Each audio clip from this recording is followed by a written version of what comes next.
जयंत चौधरी जी कह रहे थे कि चुनाव अभी थोड़ा और उत्साहपूर्ण मोड में आना चाहिए।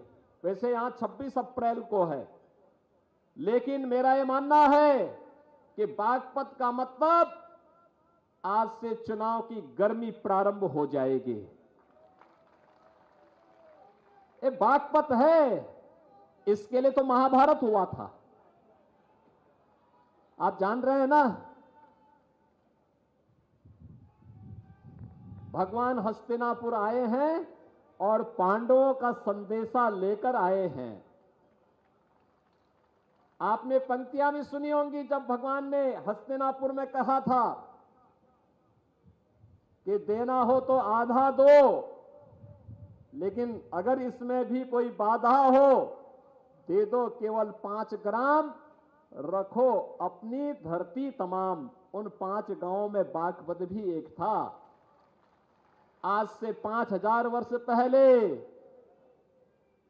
और 5 गांव जिनमें बागपत एक गांव है, आज का जनपद है, प्रगतिशील जनपद है, विकास की मुख्य धारा के साथ जुड़ा हुआ जनपद है। ये वही जनपद है 5000 वर्ष पहले जहां से महाभारत की नींव तैयार होती है। उस समय भगवान को अपनी लीला दिखानी थी और अन्यायी और अत्याचारी ताकतों को उनकी हैसियत भी दिखानी थी, और उसका आधार बना था बागपत। बहनों और भाइयों, दुर्योधन वह भी दे न सका, आशीष समाज की ले न सका, तो स्वाभाविक रूप से वह तो होना ही था। आज देश प्रधानमंत्री मोदी जी के नेतृत्व में दुनिया की एक बड़ी ताकत बनने की ओर अग्रसर है, और निसंदेह पिछले 10 वर्ष में मोदी जी ने देश के लिए जो कुछ किया वह किसी से छुपा हुआ नहीं है। हम लोग जो कुछ भी यहां करने में सफल हुए, यहां के लोकप्रिय सांसद डॉक्टर सतपाल सिंह जी जब यहां पे विकास की बात करने के लिए आए पहली बार, जब मैं मुख्यमंत्री बना तो तुरंत वहां टपक पड़े। मैंने कहा अभी तो सरकार बनी ही है। इन्होंने कहा इसीलिए मैं सबसे पहले आया हूं क्योंकि दिल्ली के सबसे नजदीक रहता हूं, और दिल्ली के सबसे नजदीक रहने के बाद, मुंबई देखने के बाद जब मैं अपने बागपत की तुलना करता हूं तो मुझे लगता है कि मैंने पूरा जीवन महाराष्ट्र में, मुंबई में, नागपुर में, पुणे में व्यतीत तो किया, लेकिन बागपत के लिए कुछ कर नहीं पाया। एक अवसर मिला है, वहां की जनता जनार्दन ने मोदी जी की कृपा से एक अवसर दिया है, मैं एक बार वहां कुछ करना चाहता हूं। और बहनों और भाइयों, जो भी प्रस्ताव यहां के सांसद और यहां के विधायकों ने मेरे सामने रखा विकास के लिए, प्रदेश से होना था तो प्रदेश से, और नहीं तो केंद्र के पास भेजने में कोई देर नहीं लगाई। 24 घंटे ज्यादा समय नहीं लगाते थे, और आज उसका परिणाम है। जब मैं बागपत को देखता हूं, यहां के विकास को देखता हूं, मुझे चौधरी चरण सिंह जी के प्रति श्रद्धा का भाव जागृत होता है कि कितना बड़ा महापुरुष था जिन्होंने बागपत को बागपत बना करके अपनी कर्मभूमि के रूप में सिंचित किया था। आज हमें भी उस धरती के बारे में कुछ करने का अवसर प्राप्त हो रहा है। बहनों और भाइयों, विकास की इस प्रक्रिया को आगे बढ़ाने के लिए, आस्था के संगम को आगे बढ़ाने के लिए आज मुझे भी अच्छा लगता है जब बागपत का नौजवान उत्तर प्रदेश सरकार की सरकारी सेवा में स्थान प्राप्त करता है। नहीं तो यहां का नौजवान सड़कों पे दौड़ता रह जाता था, और जब भर्ती की नौबत आती थी उसको छटनी करके बाहर कर दिया जाता था। हमने कहा ये नहीं हो पाएगा।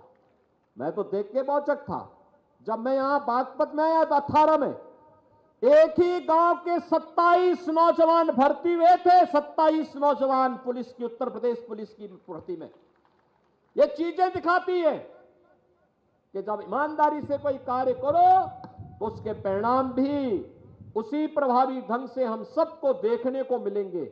आज बागपत में इंफ्रास्ट्रक्चर का अपना कार्य है, हाईवे का है, एक से एक बढ़कर के हाईवे बने, एक नहीं, दो नहीं, 5-5 हाईवे से बागपत जनपद जुड़ा है। चौधरी चरण सिंह जी की कर्म भूमि की रमाला चीनी मिल एक नए रूप में हम सबको एक नया दर्शन कराता है विकास का। हर घर नल की योजना प्रभावी ढंग से लागू हो रही है। गन्ना किसानों के गन्ना मूल्य का भुगतान, और वह भी हम लोगों ने तय किया है, धीरे धीरे करके लगाम कसने की कार्रवाई जिस स्तर पर हो रही है, बहनों और भाइयों, अब 5 साल और 10 साल इंतजार नहीं करना है, उसी वर्ष। और अब तो 120 में से 105 चीनी मिलों को वहां तक पहुंचा दिए हैं, जो 10 दिन नहीं, मात्र 1 सप्ताह के अंदर गन्ना मूल्य का भुगतान कर रहे हैं। बाकी 15 चीनी मिलों की पेंच कसे जा रहे हैं कि हर हाल में इसको 10 दिन के अंदर लेकर के चलिए।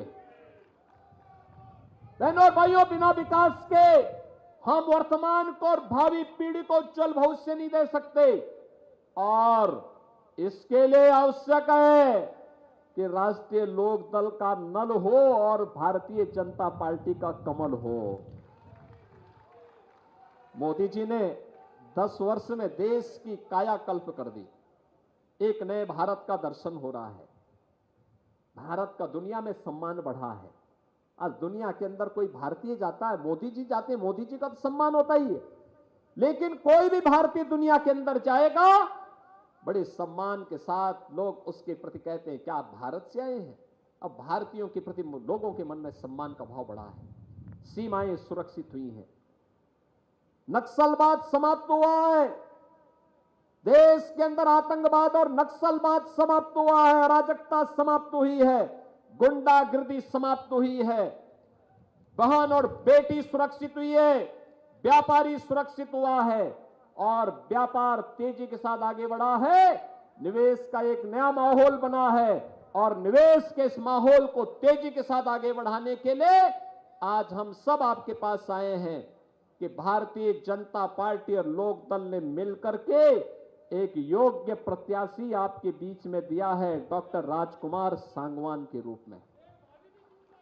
बहनों और भाइयों, मैं धन्यवाद दूंगा जयंत चौधरी जी को, उन्होंने एक सामान्य कार्यकर्ता को, बहनों भाइयों, एक सामान्य कार्यकर्ता को, एक सामान्य व्यक्ति को, क्योंकि जब उनके पास एनओसी की बात आई थी तो उनके पास एनओसी के लिए तो कुछ भी नहीं था, क्योंकि उनके पास पहले से कुछ था ही नहीं। उन्होंने कहा, साहब मैं तो ऊपर से नीचे एनओसी ही हूं, यानी नो ऑब्जेक्शन सर्टिफिकेट वो ऊपर से नीचे तक है। और उन्होंने पूरा जीवन उन मूल्यों के लिए जिया था जिन मूल्यों के लिए चौधरी चरण सिंह जी ने अपना जीवन जिया था।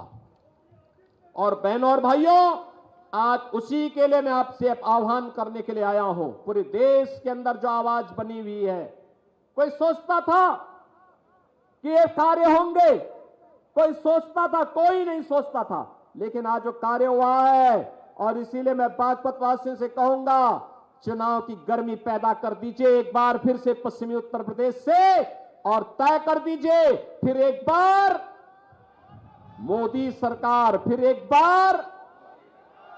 बार मोदी सरकार। और मोदी सरकार के लिए डॉक्टर राजकुमार सांगवान जी को बागपत से भारी बहुमत से जीतने की आवश्यकता है।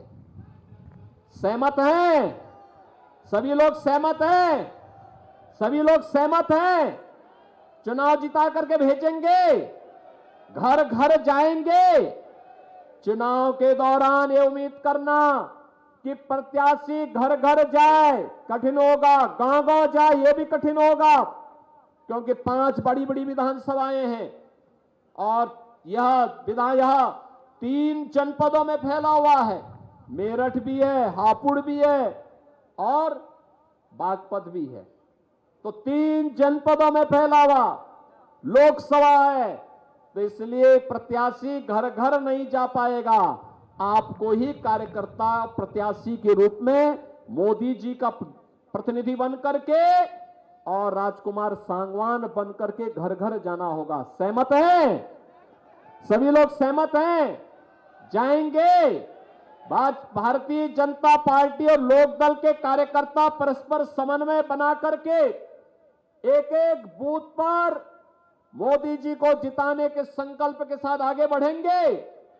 सभी लोग सहमत हैं? तो आपसे यही अपील करूंगा कि बहनों और भाइयों, विकास की जो गंगा बह रही है, यमुना मैया के साथ साथ गंगा मैया भी विकास के रूप में आपके यहां वो थमने नहीं पाएगी।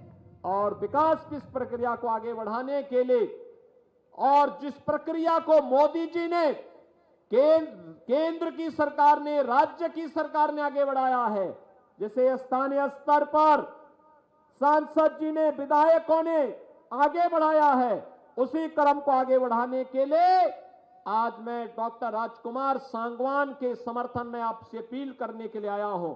और आप सबसे मेरी अपील होगी, डॉक्टर राजकुमार सांगवान जी को नल पे भारी बहुमत से विजयी बनाने के लिए हम सब प्राणपण से जुटे। 26 अप्रैल को जब चुनाव होंगे तो सबसे पहला काम, पहले मतदान, फिर